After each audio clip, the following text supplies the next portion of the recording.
فيلم المشروع اكس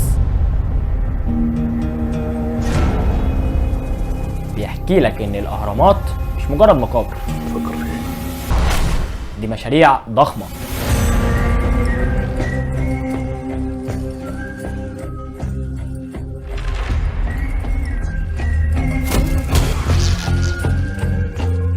معموله لهدف اكبر من كده بكتير.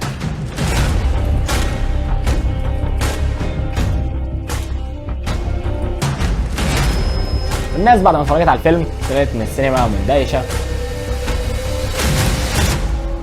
وبيسالوا نفسهم هو ممكن الكلام ده يكون حقيقي؟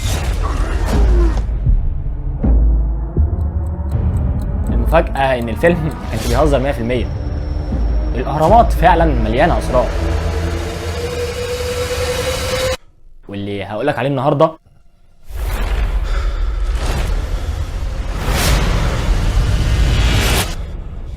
هخليك تبص عليها بطريقه عمرك ما شفتها قبل كده.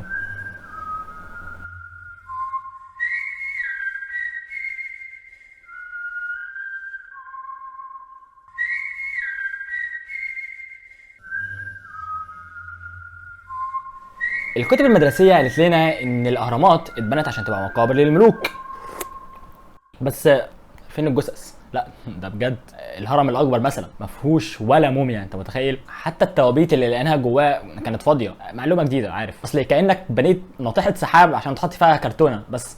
يعني في 2017 فريق دولي من العلماء استخدم تقنيه اسمها المسح المايوني. دي طريقه بتستخدم الاشعه الكونيه عشان تكتشف الفراغات جوه الحجر، والنتيجه اكتشفوا فراغ ضخم فوق الممر الكبير. العلماء سموه بيج فويد، طوله حوالي 30 متر، يعني قد طياره بوينج تقريبا. المثير ان مفيش اي ممر او باب يوصل، كأن المصريين القدماء خبوا قاعه كامله جوه الهرم ومحدش لحد النهارده فاهم هي معموله ليه. يشا انت بتخبط في الكلام تقريبا، لما الاهرامات مش مقابر امال هتبقى ايه؟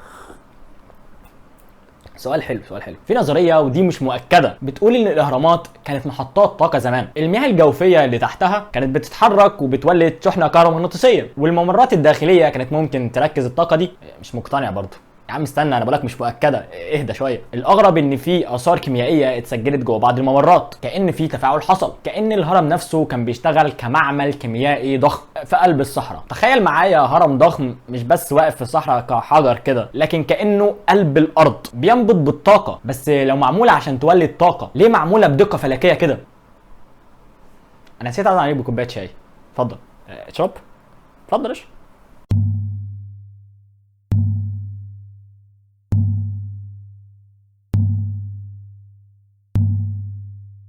الاهرامات يا صديقي مش محطوطه بشكل عشوائي، ترتيبهم بالظبط زي ترتيب نجوم حزام اوريون، والممرات الداخليه متوجهه للنجوم المهمه في السماء. ولكن الموضوع مش بس ترتيب حزام اوريون، موقع الهرم الاكبر نفسه متوسط اليابسه على الارض بدقه غريبه، كانك جبت خريطه للعالم قدامك وجبت دبوس ودورت على اكثر نقطه تقسم الارض نصين بالعدل وحطيت الدبوس فيها.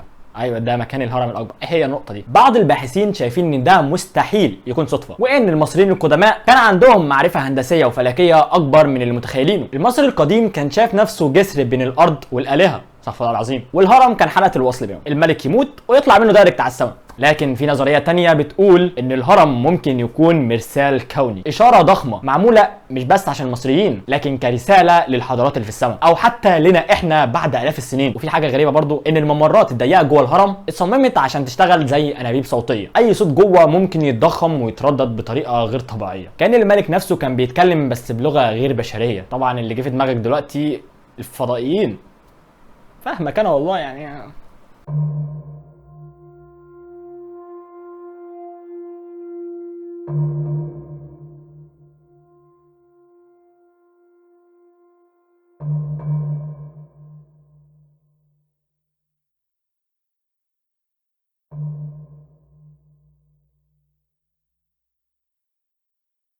الاهرامات لسه شيء غامض بالنسبه لنا، هل هي مقابر ولا مراصد بين البشر والفضائيين، ولا محطات طاقه، ولا كل ده جزء من مشروع اعظم لسه البشر مش قادرين يفكوا شفرته؟ العلماء اكتشفوا كمان ان الحجر اللي اتبنت بيه الاهرامات مش كله حجر طبيعي، في اجزاء منه شبه خرسانه اتعملت بايدين بشر، يعني في احتمال ان المصريين القدماء اخترعوا الخرسانه الصناعيه قبل الرومان بالاف السنين وبطريقه احنا نفسنا لحد دلوقتي مش عارفين نعمل زيها. فيلم المشروع اكس استخدم المؤامره كحبكه، لكن المؤامره الحقيقيه ان بعد 4500 سنه العلم نفسه لسه واقف قدام الاهرامات ومش قادر يقول بالظبط هي ليه اتبنت اصلا. يمكن اللي عايشين دلوقتي مش اقل من الفيلم، بس الفرق ان المخرج مش هوليود، المخرج كان من 4500 سنه.